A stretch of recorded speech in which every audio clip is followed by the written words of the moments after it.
big fan of Sebastian Stan. I Right. think when they get like the bronze, he's bonkers in that movie. But watching them on screen with Brule, I kind of felt bad for him because I think Brule's just another Too level. good. Yeah, He's too and so you're good. watching them all together, and you're like, yes, these are good actors. They Mhm. are Juilliard trained. They are excellent actors. But Brule's just another level. You're right. And man, and then watching T'Challa, like T'Challa's dad died, Tony Stark's dad died, and Zemo's dad died. There's a lot of dad death Yeah. actually in this scene. But watching the way that he sees him consumed by hate, them consumed by hate, then not doing that. There's a lot of storytelling in here, and I like that a lot. It's just so dense, my least favorite parts actually of this fight are probably everyone's favorite. There's that wide shot where Iron Man is centered, and Cap and Bucky are attacking him from either side. Who doesn't like that part? I don't know. It just didn't feel organic to me. It felt very CGI-y. Mm-hmm. I just added an I to CGI. Yeah, you add some It was vowels. uber CGI, and just it felt German. so stylish in a fight that should not have been stylish. Like this was, You wanted it this- brutal. You wanted yeah, a this Carl is a nasty McLean fight.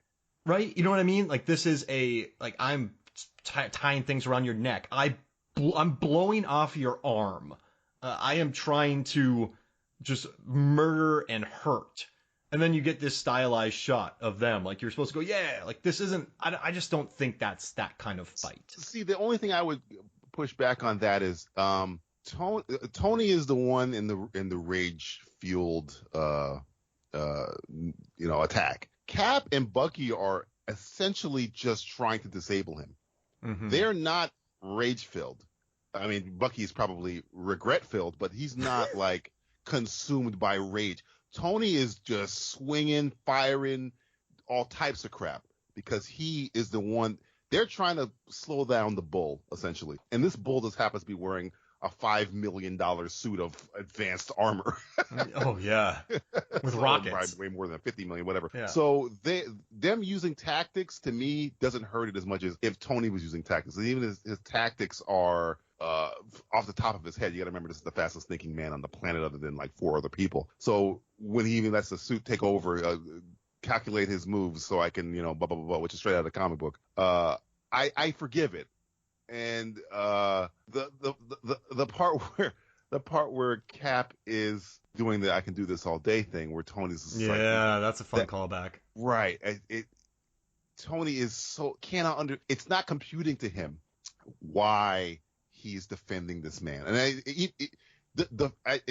it's clear that it's his friend and he's probably the only connection to the past that he has left because we lost Peggy in this movie. So he could see, but your friend is a murderer.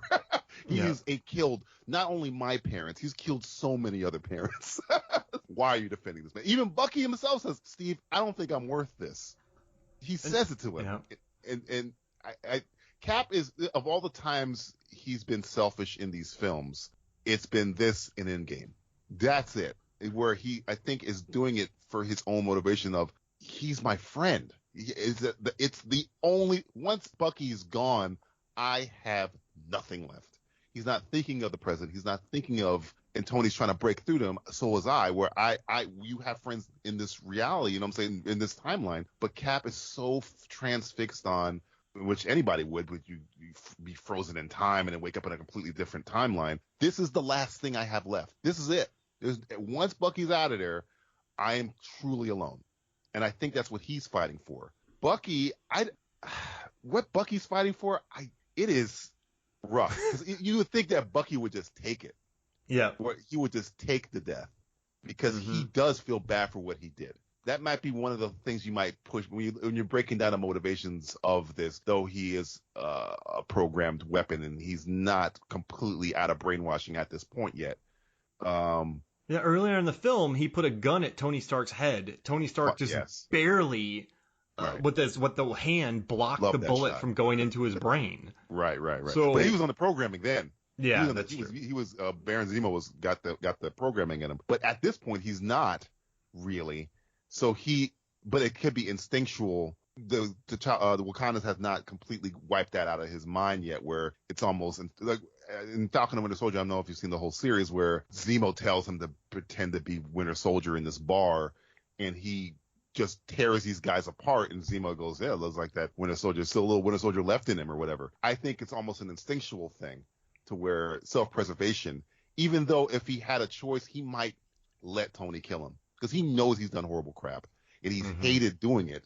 We were talking about Black Widow off mic, where you're kind of, you don't have the control of, you see yourself doing something, you can't. Was it me? Did I enjoy it? Was it the programming? That's all the stuff that he's going through his head, I would think.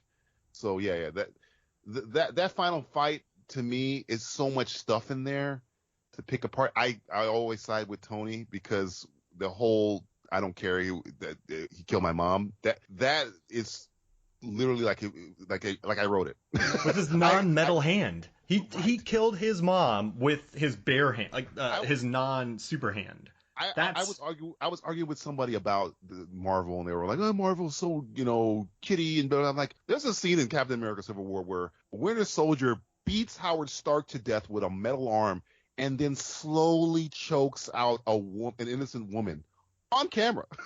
Yeah. That's pretty non-kiddie if I described it to you, but yeah, and then made Tony watch it. That is, who would you know to be like, all right, yeah, just shrug it off and then go about their day. Anybody else I can think of would freak out. And Rhodey was hurt. Like Rhodey was just hurt. He could be arrested. He forgave that at that point because they make a truce before they see the video. When he blasts Falcon, when Falcon's like, "Oh, hey, man." I know you love that part. You love that part. Because Falcon, come on, man. Like, come on. Like, hey, man. Like, well, man. That's the moment where you're angry and somebody's like, "Hey, man, calm down." You're like, "Man, shut up." Yeah.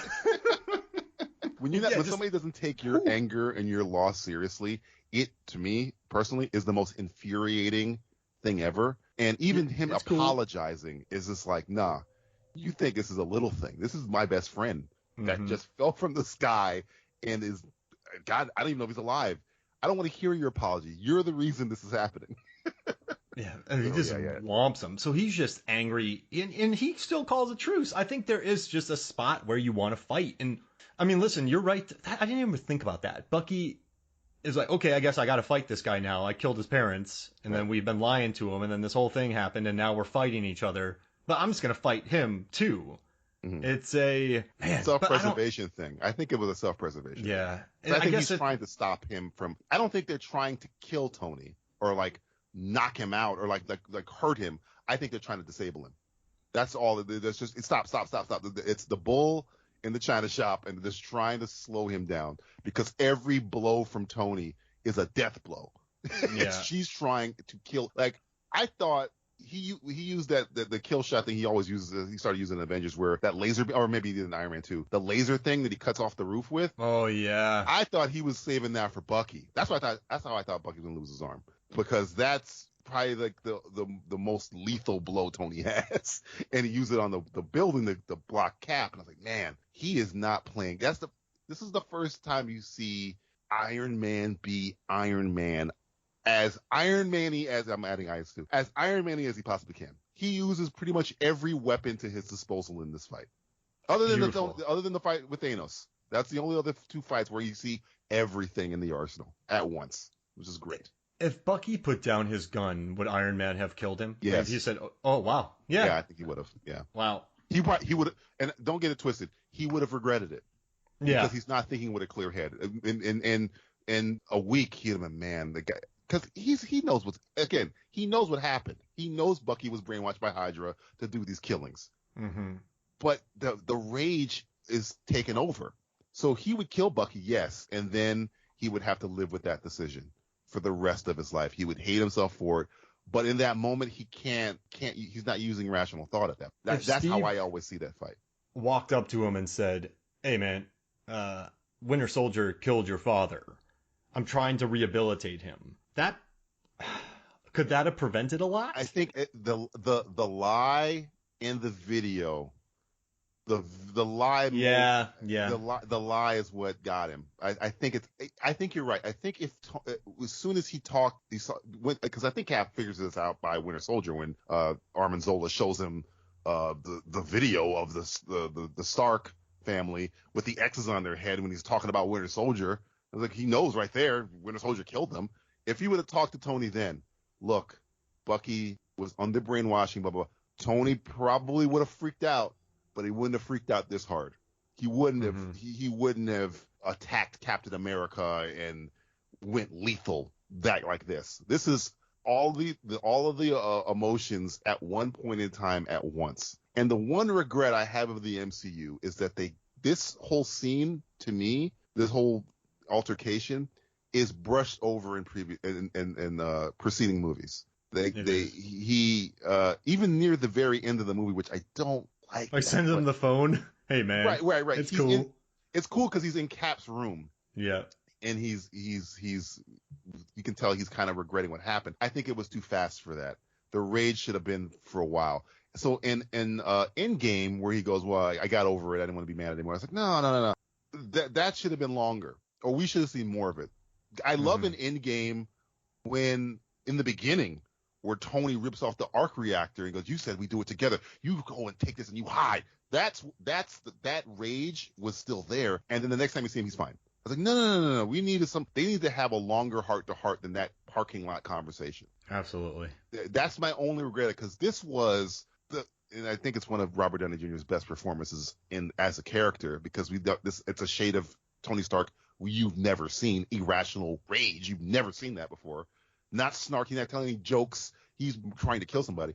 I just wish there was more of it. Again, I'm greedy. I want, this is where a comic book gives you that a movie does not, because you can have a 5-page panel conversation between Tony and Cap. But that what always irks me about Endgame is that he's in the parking lot, gives him the shield. That whole conversation, my father made that shield. Yeah, that was a great line right there. You know what I'm saying? You're protecting his killer. You're walking away. You're protecting. You broke my heart with the weapon my father made, and you broke the heart of my suit. There's so much stuff going on there, and he just goes, here's your shield back. I was like, no. I need more than that. Give me some more. I've been holding on to it the whole time. Right. And also, the person who takes Cap into his first mission is Stark, is Stark Sr. When he and Peggy get into a plane, they're getting flak shot at them from every angle. They could die. Like, Cap might be fine. They would die.